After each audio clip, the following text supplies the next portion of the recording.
Good morning, folks. Welcome to That's My Farm. I'm Jim Shroyer, your host. We're on the agronomy farm here on the campus at K-State in Manhattan, and behind me you can see some soybeans. And you know, a lot of times we don't think about soybeans needing a whole lot of fertilizer and nutrition and that sort of thing. But we're going to be talking with Dr. Dave Mengel, our fertility specialist, about soybean nutrition and fertility. So get your cup of coffee, come on back, and we can start the show. Closed captioning brought to you by Kansas Soybean Commission. The Soybean Checkoff Progress, powered by Kansas farmers. That's My Farm is brought to you in part by Tallgrass Commodities, big enough to serve, small enough to care. Good morning, folks. Welcome to That's My Farm. I'm Jim Shroyer, your host, and we're in luck because we're in Manhattan, Kansas on the agronomy farm on the K-State campus. And with us today, we have Dr. Dave Mengel. Dr. Dave has been a former department head here in the department, and he is now fertility specialist. So, Dave, I recently heard you give a presentation on soybean fertility. And, you know, a lot of times people think, soybeans, they build the soil.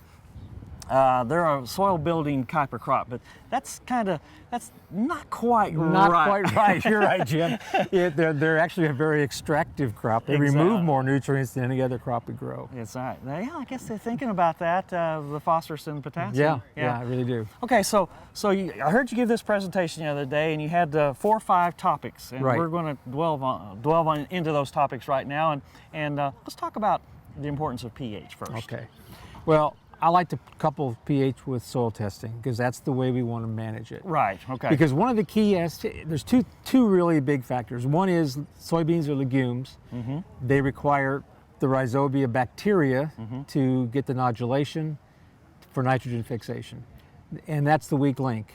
The bacteria are not very hardy. Tough. They're not very hardy. They don't survive well, particularly in acid soils. Right. So, and we have plenty of acid soils. We have plenty of acid soils, and particularly the eastern half, but they're showing up everywhere because of nitrogen application. Right. So we need to get the soil pHs adjusted, and for soybeans, we probably need to adjust a little bit higher than we normally would. Standard recommendation for wheat, corn, milo is lime to a pH of 6. Mm-hmm. But realistically, for soybeans, 6.2 to 6.4 is probably a little bit better, and we'll get a little bit higher yield. So that's something to think about along the way. So the big thing is pH.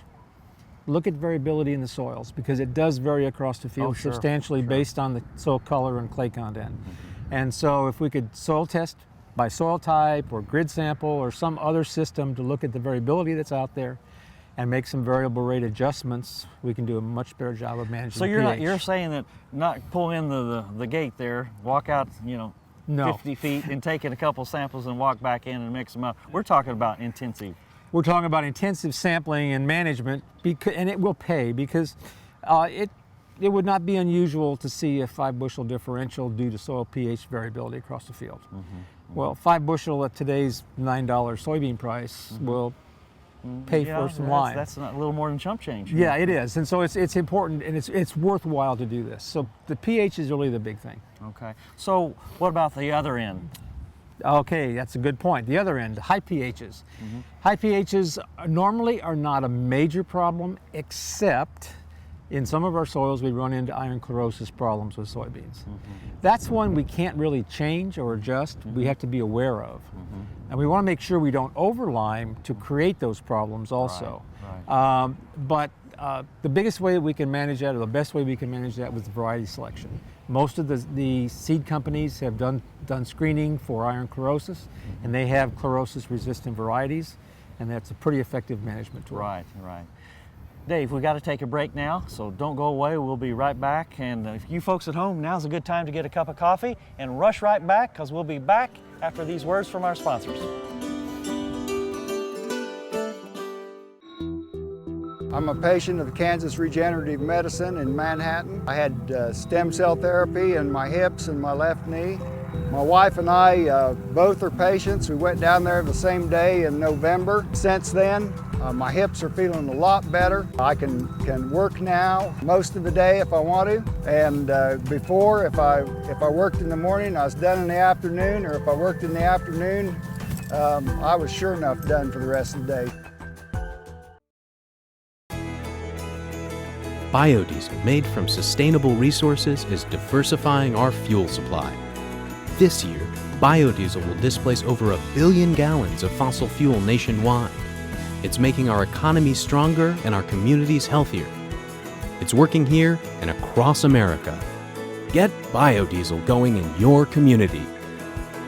Visit americasadvancedbiofuel.com. To see this show and past episodes of Ag AM in Kansas, go online to agamandkansas.com. That's My Farm is brought to you in part by Tallgrass Commodities, big enough to serve, small enough to care. Welcome back to That's My Farm. I'm Jim Shroyer. We're in Manhattan, Kansas at the agronomy farm, and with us we have Dr. Dave Mengel, and Dave is our fertility specialist, and we're talking about soybean fertility. And we talked just a moment ago about pH, the importance of pH, and now, Dave, I think phosphorus comes to mind. So, and I know you've got some new things going on phosphorus with soybeans. So we've been doing quite a bit of research the last 4 or 5 years on both phosphorus and potassium, but the big thing with phosphorus is Kansas is somewhat unique in that we make 2 types of recommendations for fertilizers. We make a build and maintain recommendation, which basically is you build our soil test up to the level that'll meet the needs of the crop, and then just try to maintain it, versus the traditional of trying to apply fertilizer as needed at a particular soil test and keeping the test lower. One of the interesting things with soybeans, and one of the things that prompted some of this, is that soybeans have historically, people have had the feeling that they respond more to fertility, soil test level, than they do to actual fertilization. And that was one of our objectives, was really to look at that. And what we found was that there is some validity to that. Unless the soil tests are really, really low, soybeans don't utilize fertilizers very effectively. So, and phosphorus is not a very efficient, of the 100 pounds you put on, that first year, what, 25 or 35? Normally that's true because you've got this big pool of phosphorus available in the soil and the plants are really good at extracting it. The other aspect of it is that we use a general critical level or desired soil test level of 20 parts per million. Right. Soybeans don't need that. What we're finding is they do perfectly fine at 12 parts per million. Okay. So what that basically means is that farmers need to think about maintaining some minimum fertility levels if they're going to grow soybeans. Okay. And then the phosphorus fertilizer that they want to apply, let's put that on our more responsive crops, like wheat, for example. Or corn. Or corn. Yeah. Mm-hmm. Corn or wheat in particular are the real responsive ones. So it's a little different mindset. It's actually what a lot of farmers do automatically, but we need to make sure we maintain that soil test level. Now, the other aspect about it is that we have traditionally always said that if we have low soil test levels, we need a starter fertilizer on all of our crops. But if you think about a soybean, it's a pretty good sized seed, and it has a very high phosphorus content. To begin with. Right. And so consequently, we're not seeing responses. We had 23 experiments over the last 4 years in Kansas, many of which did respond to a little phosphorus at very low soil test. Never did we see a response to starter fertilizer. Now, what about the time of season in that? We've always thought about, well, with corn, if we plant it early, we use a starter to get it out of the ground, pop up, so to speak, and when the soils are a little bit cooler. But with soybeans, we're not planting quite as early. So how does that play into soil temperature? That probably does play into it a great deal, but most Kansas farmers don't push soybean planting very hard. Right. They wait for the soils to get warm because they've had issues with poor stands under crusted soils and cold soils, wet soils. Right. So they wait for soils to warm up there into May at least, or generally mid-May. And so consequently you don't have those conditions that would be as conducive. But with all that phosphorus in the seed, it's not as likely to respond. Interesting. Dave, we got to take a break here, and so don't run off. Folks, you too, don't run off. We'll be right back after these words from our sponsors.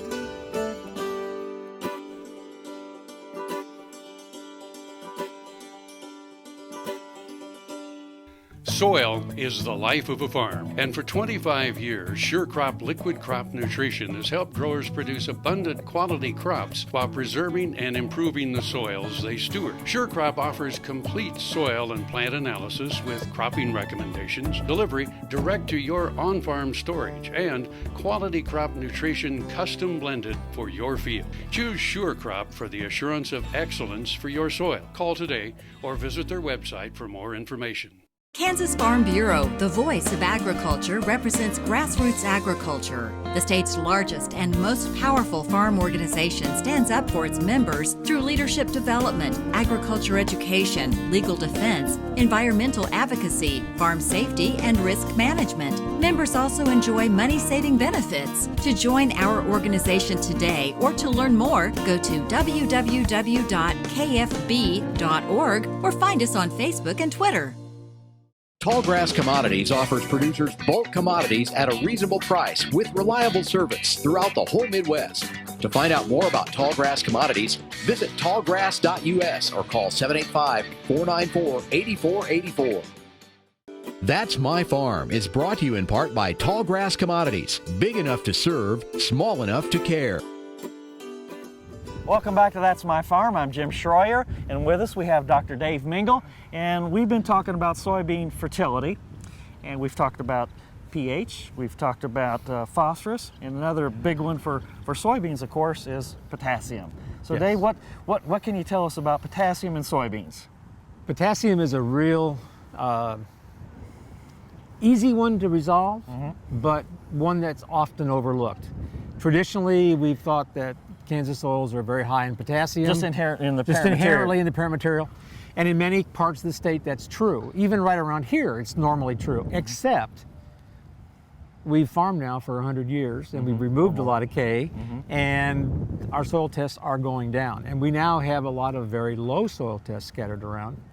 And southeast Kansas is Southeast is a real problem. South central Kansas is a problem.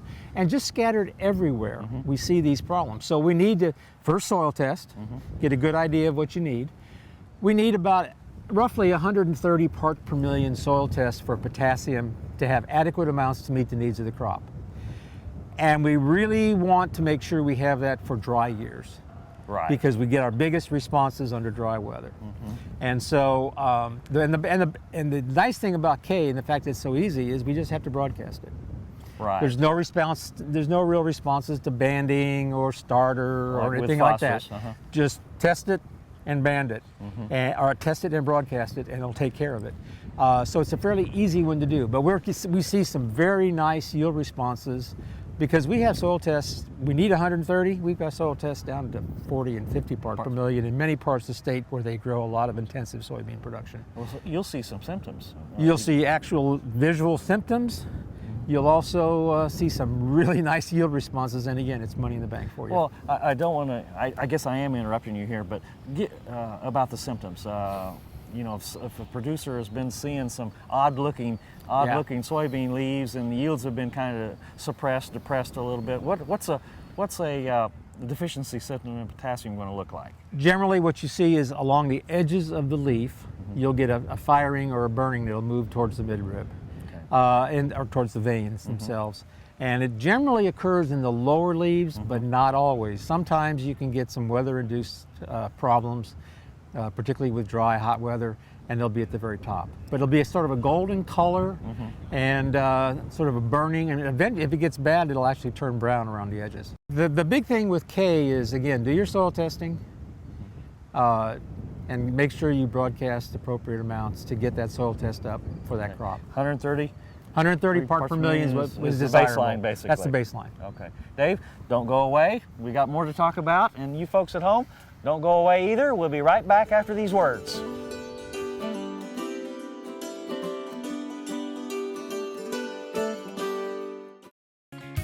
Heinen Brothers Ag Service understands the risk and rewards of farming. As fourth-generation farmers themselves, they understand the importance of using the correct products on every acre. Farmers helping farmers. Heinen Brothers Ag offers quality aerial and ground application, fertilizer, ag chemicals, and anhydrous ammonia. Call today at 800-760-4964 or find us online at HeinenBrothersAg.com. Valley Vet Supply is devoted to providing information and professional quality products at reasonable prices. Valley Vet Supply. To see this show and past episodes of Ag AM in Kansas, go online to agamandkansas.com. That's My Farm is brought to you in part by Tallgrass Commodities, big enough to serve, small enough to care. Welcome back to That's My Farm. I'm Jim Shroyer, your host, and we're with Dr. Dave Mengel, and Dave and I have been talking about soil fertility, mainly Dave, and we've talked about pH, we've talked about phosphorus and potassium. Let's talk about nitrogen. You know, we don't normally think about soybeans and nitrogen use and that sort of thing, but as you will say, soybeans use quite a bit of nitrogen. Yes, they do. About half of it roughly comes from the soil, like for any other crop, and the other half is fixed through the nitrogen fixation process as a legume, which takes a lot of energy. And because it takes so much energy, if nitrogen is available, the plant won't do nitrogen fixation. So that's a key point. Right. So if you have a high carryover or just inherently high nitrogen, it's not going to fix. And that's right. And they may fix the nodules. You cut them open, but they're white instead of that pink. Exactly. Inside. Exactly. So tell us. I know you've been working a lot on nitrogen applications on soybeans, and when would that be appropriate? Well, normally there's two places that you might want to make nitrogen applications to soybeans. We've had a lot of expansion of soybean acres, and we move into areas where we've not grown soybeans before, and we do not have native populations of the rhizobia. We need to inoculate, but for some reason it fails.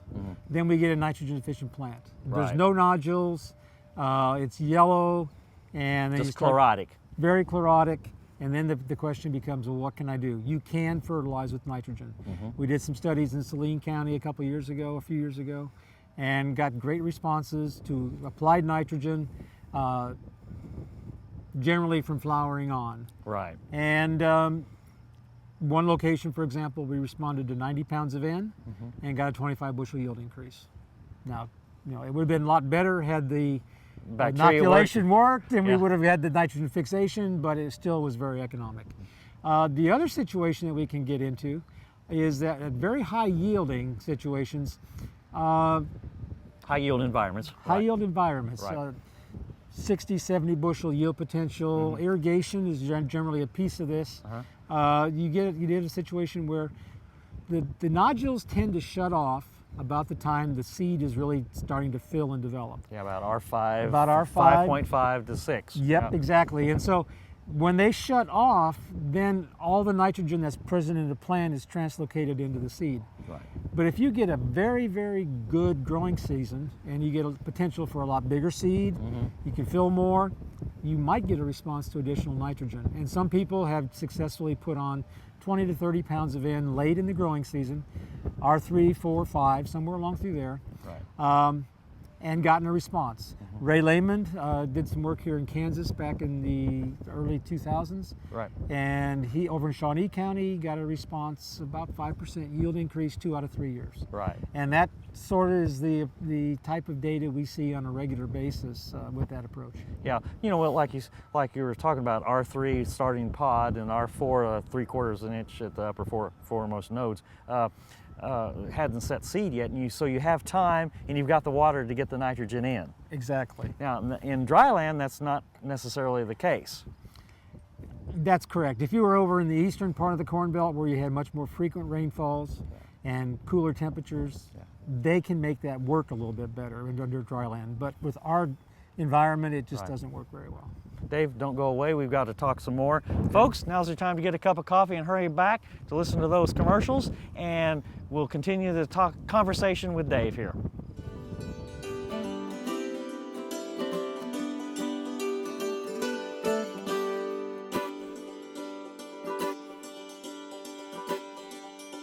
Now another gardening tip with Annette Jackson. Now's the time to overseed your lawn. The success of your lawn depends on the quality you plant and the proper fertilizer. Plant 100% weed-free seed with top-rated varieties tested by KSU. Always use Fertilome New Lawn Starter for faster, stronger root development. Don't waste time and money with lower quality seed from the box stores. Join the Jackson's Greenhouse WIBW Garden Club and save 10% on your lawn seed and Fertilome new lawn starter. Buying a car shouldn't be this hard. And at Brown Chevrolet Buick in Wamego, it isn't. It's actually awesome. Whether you want a new or used car or truck, Toby's team can make the deal. Even if you want to custom order a new car or truck, Toby's team can make the deal. See Toby's team at Brown Chevrolet Buick in Wamego. We're awesome. Watch Ag AM in Kansas online at agaminkansas.com. That's My Farm is brought to you in part by Tallgrass Commodities. Big enough to serve, small enough to care. Welcome back to That's My Farm. With us we have Dr. Dave Mengel, and we've talked about pH, we've talked about phosphorus and potassium and nitrogen on soybeans. In the last section here, we want to talk about plant analysis. And Dave, talk to us about plant analysis and how how a farmer can use that. Well, there's two basic ways to use plant analysis. One is to diagnose a problem. Okay. It's a very excellent tool to go in and try to figure out why you have that spot in the field. And we like to take comparison samples, the affected area, the bad area versus a good area. Now you're talking about the plants. Plants, yes. Okay. Generally with soybeans, we're taking the top fully developed leaves on the plant. Very small plants we might take, say less than a foot tall, we would take the whole plants. Okay. But anything bigger than that, the top fully developed leaf on the plant. Okay. And just take it and the little petiole that attaches it to the stem. And we need about 30 sets to make a good sample. 30 sets of the leaflets. Leaflets, right, okay. And the petiole. Okay. Well, how do you handle that? What do you do with the leaflets? Take it in, air dry it a little bit, stick it in a paper bag or a mailing envelope and get it to a soil testing laboratory for analysis. Not plastic Ziploc. Please, no plastic Ziplocs in August in Kansas. I can just see the mold. It will sort of pour out. Oh yeah. Okay, now the other way you use it is for quality control. We invest all this. What do you mean? Well, we invest all this time and money in lime and fertilizer. Did we do it right? Have we missed something? And a regular quality control program would include monitoring with plant analysis. Okay. And basically it would be when the plant is about that R4, R5 growth stage. Well into potting. Well into potting, you go in and pull the top fully developed leaves, again about 30 sets, and we'll look at those. We'll look at about 10 nutrients within there. Okay. All the main nutrients that we're likely to see a problem with in Kansas. Okay. Now, what happens in many cases is there's hidden hunger. Something that's just sort of there, but not quite severe enough to cause a deficiency symptom. But it's nipping at the heels of yield a little bit. Yeah, but it's cutting the top off the yield for you. Or it's potentially something that's becoming a problem. And so if in that situation, we can use that to sort of monitor our approach. We're not going to use that data necessarily for that year's crop. Right. It's too late. Okay. But what we are going to do is try to use that data to make plans for the coming crops so that we can prevent any problems down the road. Okay. Well, what nutrients are we talking about that would be nipping at the yields? Of course you do N, P, and K. Right. And probably sulfur. Sulfur is one of the big ones because that's something that's really, over the last 7 or 8 years, has become more of a problem in Kansas. And it's gradually spreading, and so we'll see is that something that might be becoming a problem on my field. Right. I know in wheat we're seeing a lot more problems with. But we're beginning to see it on corn and soybeans also. Okay. What other nutrients are you thinking about? A thing like zinc, for example, manganese, iron. There's a number of them that we can look at, and there's things that could be done if it does show to be a problem. Well, Dave, I tell you what, I really appreciate you taking time to talk to us about soybean fertility. And folks, I hope you've enjoyed this section on soybean fertility. And don't forget, next Friday we'll be back with another show of That's My Farm. See you then.